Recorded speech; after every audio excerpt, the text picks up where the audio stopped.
So today on Plumbing with Dave, we will be fixing and replacing actually this little water robot that goes in the tank. Okay. And well, as a little poop door thing that goes inside and flaps about. So we'll be doing that today too.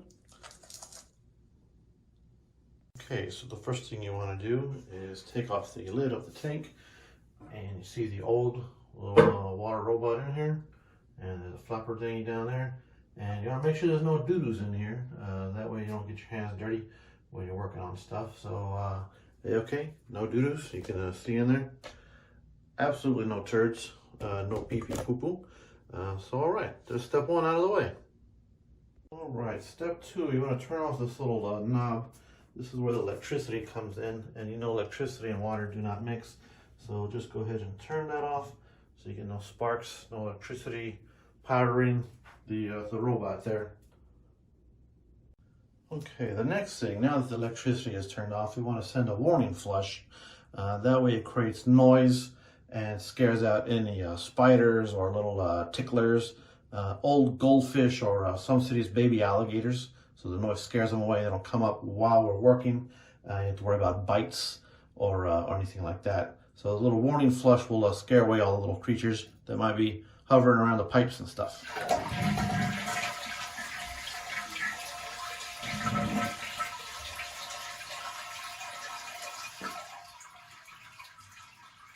All right, now that the electricity is off, we have sent a warning flush to scare away any creatures. What we're going to do here is unplug the toilet. Okay, so we got our safety plumbing glove here, and to unplug the toilet, of course in the northern hemisphere, we're going to go clockwise. If we're in the southern hemisphere, unplugging the toilet, we'll go counterclockwise, of course. Don't ask me why.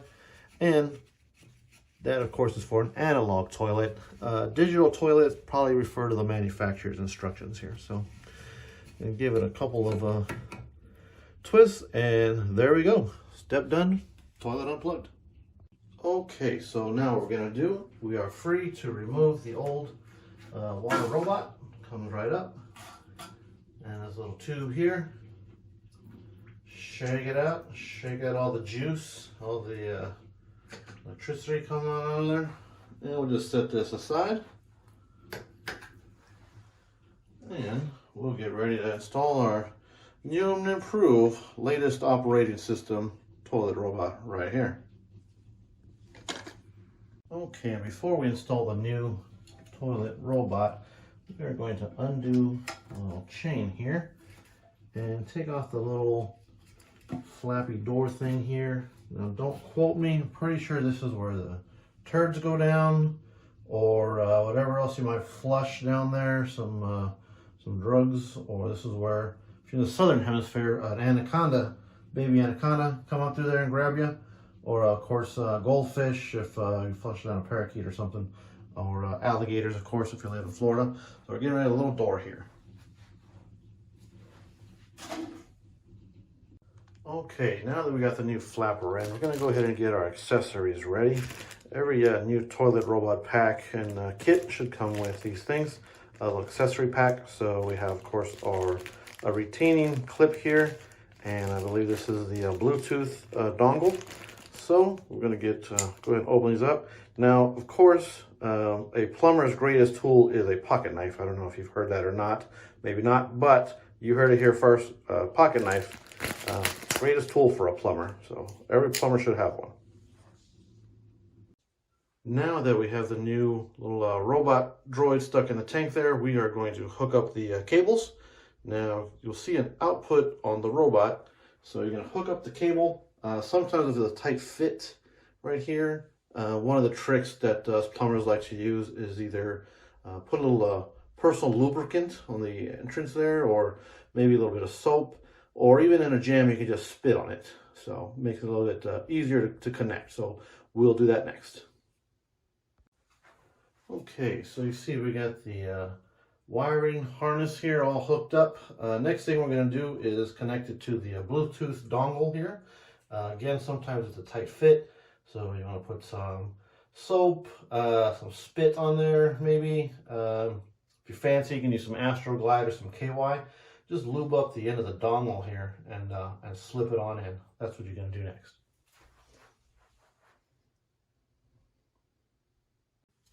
Alrighty, now that your hardware is installed, we're going to go ahead and plug the toilet back in.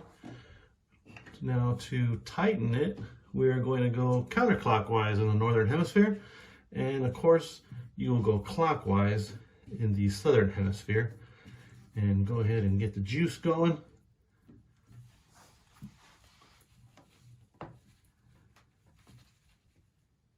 And go ahead and crank it up. So far so good. Everything looks good.